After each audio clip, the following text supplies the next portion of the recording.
with students in the campus, it is something that is immense. Mainly because you can actually see the impact of the critical thinking that UDSF made, particularly in the left-leaning campus. We have some of the founding members here with us who had that vision, and that vision continued for the last 33 years. And as a result now, we have the younger UDSF members carrying on that legacy. And I think that itself is an example of the way in which UDSF contributed to the critical thinking. I think one of the first things that UDSF helped me particularly, I remember being part of one of the first meetings that we had in 1991, sometime in October. We were sitting in that basketball court in a circle. I still remember Gajendran leading that meeting. That was my first,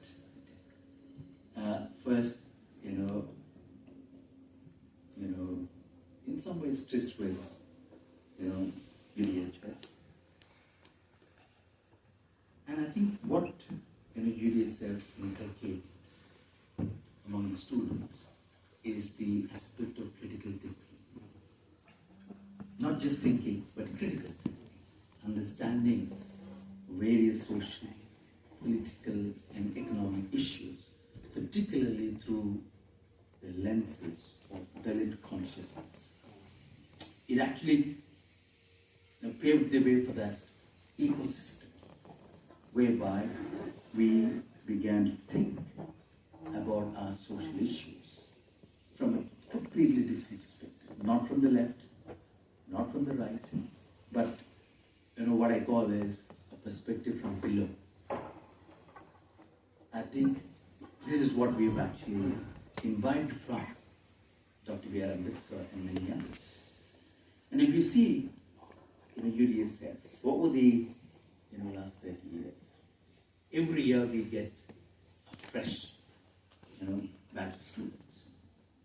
And each batch, in a way, gets exposed to this kind of critical thinking.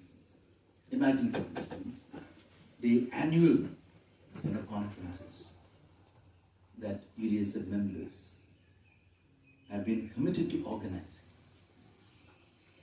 was a great example, because conceptualizing the theme of a conference, especially related to our issues, trying to see the various dimensions, actually helped them to broaden the lenses and to really understand various facets of our own struggles on the campus. My friends have very interestingly highlighted how we struggle at various stages. And let me give you some personal examples from my own journey in the School of International Studies. In fact, when we proposed a topic on Mao Zedong and Dr. Viera,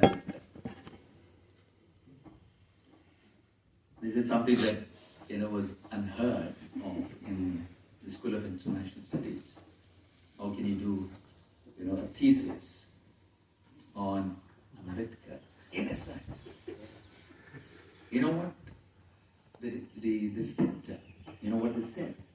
Almost all the faculty members, they said no to Ambedkar. And you know what they proposed? They said, do something on Mao and Gandhi. Then we said no. Then they gave another alternative. Do something on Mao and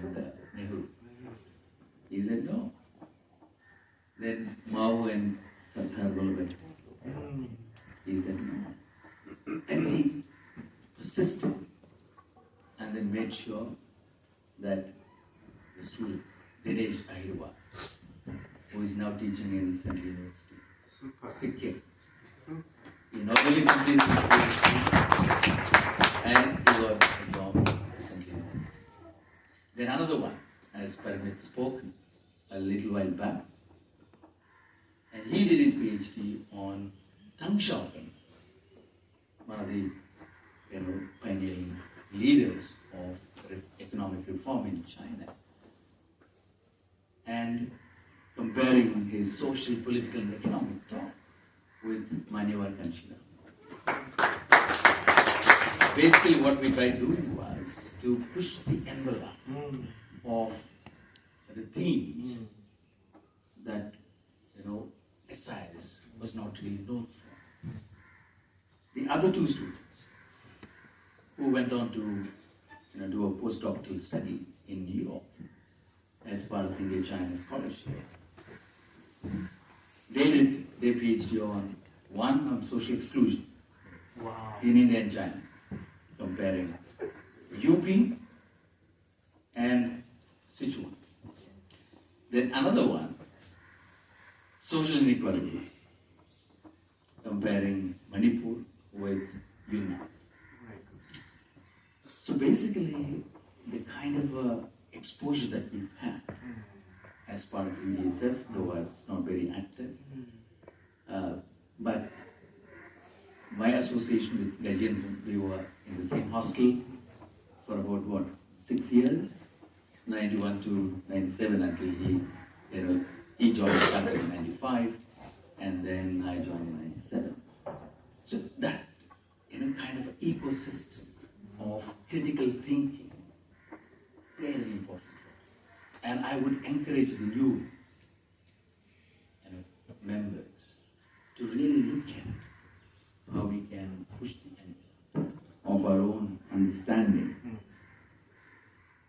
grapple with discrimination. I can tell you, in terms of faculty recruitment, before 95, there was not even one Dalit faculty in my center. Then today I can tell you, now we are at least 5 from SCST faculty. That's a kind of a paradigm shift. I could have done more, but this is something, my humble contribution to the whole ecosystem, where we can actually, try and see how we can contribute to our own community. Basically, I think we need to develop that kind of a holistic understanding of various social, political, and economic issues. And I think that's possible, partly because UDSF and the way Mark and Gajendra and others have actually, paved the way for. And it is in this, context, I would like to propose a couple of things. As I was telling yesterday, how do we actually spread the UDSF spirit to other campuses? Of course, other campuses do have their own, student organizations to, work and then ensure that our own issues are taken up. But I think we can actually try and, partner and work together and see how best we can, work together and make it a kind of a national movement. That's one. The second one, I think, as some of our students, have pointed out, that some of us don't really financially help the UDSF and even BAPSA. So one thing is that we need to really forge that unity.